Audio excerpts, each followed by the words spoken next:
இந்த சாரோனின் ரோஜா திறந்த வெளியிலே மலர்கிற ஒரு ரோஜா. இது திறந்த வெளியிலே கூட வளரும். நம்ம வீட்டில் வச்சா கூட இந்த சாரோனின் ரோஜா, அந்த ரோஜா பூ வளருகிறத நாம் பார்க்குறோம். இந்த ரோஜா பூ வளரும் பொழுது அது மொட்டாக இருக்கும். நீங்கள் காலையில் பார்த்தா அது மொற்றிடமாக மலர்ந்திருக்கும். அல்லேலூயா. மொட்டாக இருக்கும் பொழுது அது அழகு தெரியாதுங்க. அது மலரும் பொழுது தான் அதனுடைய அழகு தெரியும். ஃப்ராக்ரன்ஸ்னு சொல்லுவாங்க, நறுமணம்.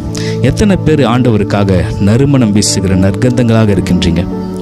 ஆண்டவருக்காக வைராகியம் பாராட்டுவேன் என்று சொல்லி கொண்ட நீங்கள், ஆண்டவருக்காக எதை வேண்டுமானால் நான் செய்வேன் என்று வைராகியம் பாராட்டின நீங்கள், இன்று தேவனுடைய அன்பை விட்டு வடிவிலகி பலவிதமான சோதனைகளில் அகப்பட்டு தெரிந்து கொண்டிருக்கிற தேவ பிள்ளையே, சாரோனின் ரோஜாவும் பள்ளத்தாக்கின் லீலி புஷ்பமாக இருக்கிற இந்த ஆண்டவராக இயேசு கிறிஸ்துவினை நோக்கி வந்தால் உன்னுடைய நாற்றத்தெல்லாம் போக்கி அவர் நறுமணம் வீசுகின்ற நற்கந்தங்களாக ஆண்டவர் மாற்றுவார் என்பதில் சந்தேகமில்லை.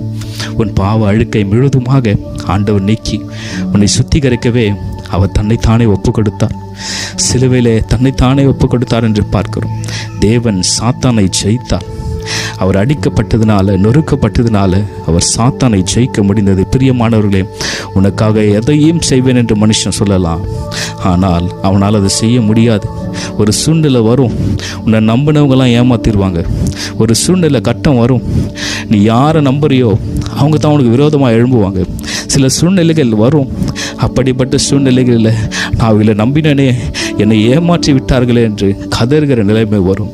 ஆனால் என் தேவனாக இயேசு கிறிஸ்துவோ, உனக்காக அடிக்கப்பட்ட தேவன் உன்னை ஒருபோதும் தள்ளுகிறதல்ல. உண்மையில் அன்பாக இருக்கிற தேவன், உண்மையிலே நினைவாக இருக்கிற தேவன், உனக்கு ஆறுதல் செய்கிற தேவன் ஆயிருக்கின்றார். அவர் சாரோனின் ரோஜா, பள்ளத்தாக்கின் லீலி, நறுமணம் இல்லாத உன்னுடைய வாழ்க்கையில் அவர் நறுமணம் வீசுகின்ற ஒரு அழகாய் உன்னை மாற்றி, அந்த ரோஜா புஷ்பமாக உன்னை மாற்றி, லீலி புஷ்பமாக உன்னை மாற்றி அவன் வாழ்க்கையை மாற்றக்கூடிய தேவன் நம் பட்சத்தில் இருக்க தேவ பிள்ளையே, நீ கலங்க வேண்டிய அவசியம் இல்லை. உனக்கு ஆறுதல் கொடுக்கிற தேவன் உண்டு. அவர் பரலோகத்தில் இருக்கிற நம்முடைய தேவனாக இயேசு கிறிஸ்து, அவர் பிதாவின் வலது பாசத்தில் வீற்றுக்கொண்டு உனக்காகவும் எனக்காகவும் அவர் வேண்டுதல் செய்து கொண்டிருக்கிறார். கர்த்தருடைய பரிசுத்த நாமத்துக்கு ஸ்தோத்திரம். இந்த இடத்துல மணவாட்டி தன்னைத்தானே தாழ்த்துகிறதை பார்க்கிறோம். உன்னத பாட்டு 2:1 மணவாட்டி தன்னைத்தானே தாழ்த்துகிறார். அல்லேலூயா. நம்முடைய பரிசுத்த ஜீவியம் நறுமணம் வீச வேண்டும். லீலி புஷ்பம் பள்ளத்தாக்கில் வருகிறது, அது நறுமணம் வீசுகிறது.